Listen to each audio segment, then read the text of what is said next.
Hey everyone, welcome back to our channel, We're the Movie Couple. I'm Wendy. I'm Dustin. And this is our non-spoiler review for Venom, Let There Be Carnage.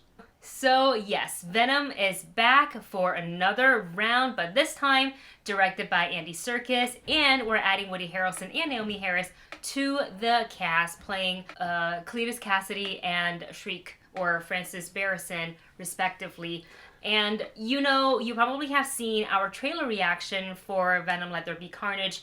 And I think for a really long time, even before like the existence of MCU, I think after I saw Venom for the first time in the Tobey Maguire Spider-Man, I thought, man, how cool would it be if we ever get to see Carnage in a comic book movie? And fast forward to now, 2021, we are actually getting Carnage in this movie. So I've been waiting because, it's one thing to watch trailers from your home, whether you watch it on your TV or your phone or your laptop. It doesn't really quite feel the same as seeing it up on the big screen. And Dustin and I had the pleasure of being invited to like an IMAX screening at Universal City Walk. So we got to witness the Carnage CGI and all that good stuff on the big screen. So like right off the bat, I will say I personally was pretty impressed by what I thought Carnage looked like. One, I think that anticipation comes from like much younger Wendy not having been able to see that. And then two, it's kind of like, you know what? I like it. Though I will say, like, did I want it bloodier and more gory and like more R, like rated M for mature? Absolutely. But PG-13 is what we got. And I'm going to take what I can get when it comes to Carnage. Yeah, very true. I mean, how long has it been since we've been like, would there be any chance to have Carnage in a movie? We were just excited when we had Venom in the Spider-Man movies, to where we were like, this is a character that we've been dying to see, dying to get, and we're excited to be able to actually see Carnage up on the big screen. That is true. When we first saw Cletus Kasady, we were just, in the end credit scene, we knew where this was going. Kind of a thing. So this anticipation has been building for quite some time. And I think for what Carnage is, with all of the appendages that he has and all of the arms, the way that he's drawn in the comics, they did a good job on bringing him to life. And I think Woody Harrelson did an amazing job on playing that character. I do wish that we would have gotten a little bit more from the characters. It really, actually, one of the things that seems very interesting about this, Venom Let There Be Carnage, is the way that it was edited. It seems like there are big chunks missing here and there, and I think that would have added a lot, especially to Cletus Kasady and especially to Shriek. Because I kind of got the vibe, back in the early days of superhero movies, they kind of had a certain vibe, and this is kind of what Carnage had with it. Yeah, no, I have to agree with that. I feel like it's a really fun, very kind of crazy, a little over the top at times, comic book movie that was made in a different decade, like an earlier, and it fits the vibe of like what you said, an earlier comic books from back then. But I do appreciate Andy Serkis going like, you know what, we're going to keep the vibe. I thought maybe he was going to take it a different direction. Yeah. And he kind of went, I think I'm going to keep it. I mean, from what we saw, it's the same vibe as the first one. So very much so. If you really liked the first Venom, I personally think you're going to like the second one even better.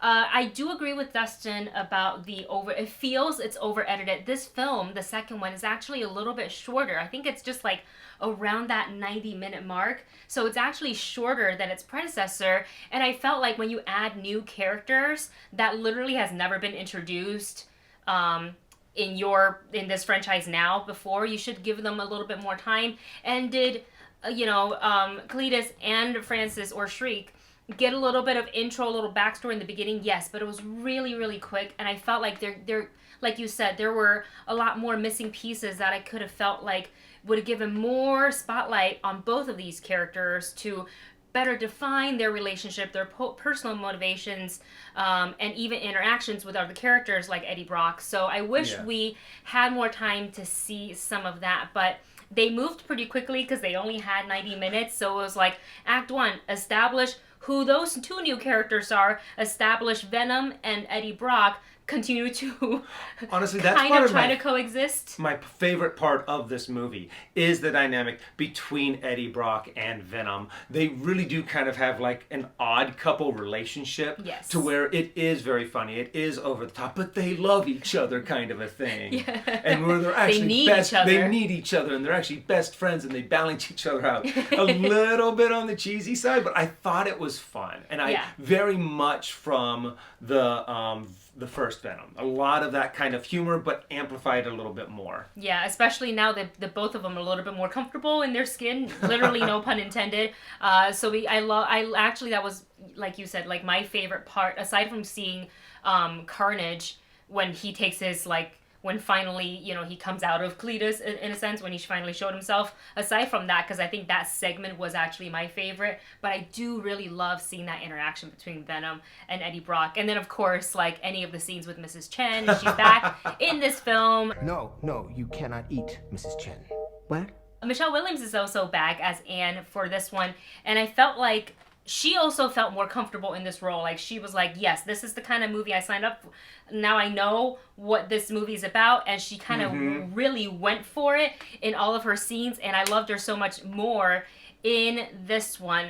I will say the third act, I felt, when it's supposed to be the crescendo of the whole movie, I felt that there was, and I think this may be due to like over editing, too much editing to cut out, there was a specific piece that Shriek says, and it just doesn't make sense for her to all of a sudden say this line. I can't even say it because this is an unspoiler review, so I don't want to give anything away, but there's this line she says, and I feel like there were other actions or scenes that came right before that, or something else before she got to this line, but we didn't get to see any of that. She just says it, and I feel like for a person who had a specific motive, and for her to say this line kind of goes against what she said literally like 10 minutes ago. So that actually took me out of the movie a lot, because I just went, but what? I thought you wanted this. So that was interesting. I really wish they kept more scenes intact, because I felt like we noticed all of that. Yeah, one of the things that is constantly said about a lot of old original, some of the 80s and 90s superhero movies, is when you introduce too many bad guys, you're like, oh, they put too many in there. But that's not really the case. It's the way that they are handled. And I feel like Carnage and Shriek do kind of fall into a little bit of that error that we would feel for those kind of movies in the past. Yeah. But I still really like the performances done by Woody Harrelson. I love the way Carnage looked. Yeah. And I do have to admit, it was really fun to see some of the interaction between Eddie Brock and Venom. However, what the big thing is that you kind of want to make sure that you stay for is for the end credit scene. The end credit scene is worth the price of admission. You gotta, I mean, at this point we all know it literally doesn't matter which movie or TV show you are watching, you stay just a little bit to, you know, not just watch the credit because you should, you know, out of respect for the people who worked really hard on the film, but studios now like to add little, you know, little teases, like if they're having a sequel or a fun, you know, mid-credit, they like to put that in there. But this is one, I almost stood up. I forgot where I was. Like, I was in a movie theater and I should stay seated. It's so good. And for everybody who is watching this video right now, please don't go in the comments and type, if you already know what it is, don't type it in here. We actually have a spoiler review on Patreon just for that. So you can go ahead and check that out, because that is actually the review we filmed first, as soon as we got home from the screening. We usually don't do that. We will usually sit down, collect our thoughts, and film a non-spoiler first, but we were so excited about what we saw at the end for the end credit that we're like, we need to do the spoiler review first. So that is up and available for you guys to watch on our Patreon right now. We only have 2 tiers on Patreon. We have a $1 for general support and $3 where you get all the spoiler reviews and videos. So that's it. That's the 2 tiers. I know people have like multiple tiers. We are kind of lazy, so we just do 2 tiers because it's easier to manage. So go ahead and check that out, and please keep the comment section spoiler free for those who's not able to get to the theater on opening weekend. And I think at this point we should go ahead and give our rating for this film. Overall, I think there was a lot of fun moments, even though Wendy and I did kind of find some flaws in like the structure and the editing and the character development of the movie. There was still a lot of moments that was a lot of fun, really cool to laugh out loud. And of course, the way that they ended it, I am giving this a matinee. I am actually giving the same rating as Dustin, which is matinee. I think it's a good time in the theater. It follows the vibe of the first one, so don't go in expecting something different because it's a different director. He kept it as much as true to the first one as possible to kind of give it a cohesive look for both of the film when you watch both of them side by side, and I actually respect that a lot. So if you really enjoy the first one, you're going to like the second one, I think, even more. If you've been looking forward to seeing Carnage on screen, I think you're going to be very pleased for what it is, though I do feel like it was over-edited, and I wish that we could have given the especially new characters more time on screen to shine. So matinee is my rating. And that's it for this non-spoiler review for Venom, Let There Be Carnage. Thank you so much for watching. Don't forget to like, share, and subscribe, and we'll see you in the next one.